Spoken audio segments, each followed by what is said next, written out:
ആയുർവേദ പ്രകാരം കർക്കിടക മാസത്തിൽ എണ്ണ തേച്ച് കുളി ഏറെ ആരോഗ്യം നൽകുന്ന ഒന്നാണ്. പ്രത്യേകിച്ച് കുട്ടികൾക്ക്. കുട്ടികളുടെ രോഗപ്രതിരോധ ശേഷി വർദ്ധിപ്പിക്കാൻ എണ്ണ തേച്ച് കുളി വളരെയധികം സഹായിക്കും.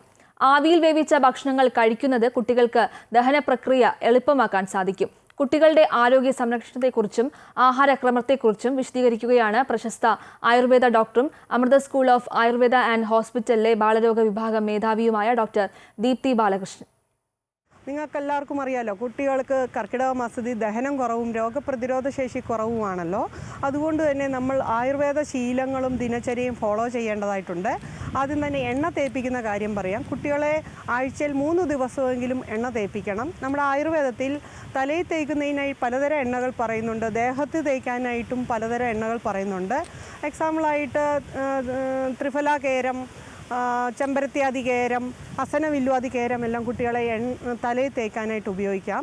അതുപോലെ തന്നെ ദേഹത്ത് തേപ്പിക്കുന്നതിനായിട്ട് ലാക്ഷാദി കേരം, ഏലാദി കേരം, നാൽപ്പാമരാദി കേരം എല്ലാം ഉപയോഗിക്കാവുന്നതാണ്. കുട്ടികളെ എണ്ണ തേപ്പിച്ച ശേഷം ചെറിയ ചൂടുവെള്ളത്തിൽ അവരെ കുളിപ്പിക്കണം. ഇത് ബ്ലഡിൻ്റെ സർക്കുലേഷൻ കൂട്ടുന്നതിനും അവർക്ക് നല്ല ഉറക്കം കിട്ടുന്നതിനും സഹായിക്കുന്നു. ഇനി അവർക്ക് കൊടുക്കേണ്ട വെള്ളത്തെക്കുറിച്ച് പറയുകയാണെങ്കിൽ ശുദ്ധമായ ജലം, ജീരകം അല്ലെങ്കിൽ ചുക്ക് ഇവയിട്ട് കൊടുക്കാവുന്നതാണ്. ഇത് കൊടുക്കുമ്പോൾ അവരുടെ ദഹനം നന്നായി വർദ്ധിക്കുന്നതാണ്. ഇനിയും നമുക്ക് അവർക്ക് ഭക്ഷണങ്ങളെക്കുറിച്ച് പറയാം. കർക്കിടക മാസത്തിൽ അവർക്ക് പുഴുങ്ങിയ ആഹാരങ്ങൾ കൊടുക്കുക. എസ്പെഷ്യലി മുതിര പുഴുങ്ങിയത്, ചെറുപയർ പുഴുങ്ങിയത്, മധുരക്കിഴങ്ങ് പുഴുങ്ങിയത്, ഏത്തപ്പഴം പുഴുങ്ങിയതെല്ലാം സ്കൂൾ വിട്ട് വരുമ്പം കൊടുക്കാവുന്നതാണ്.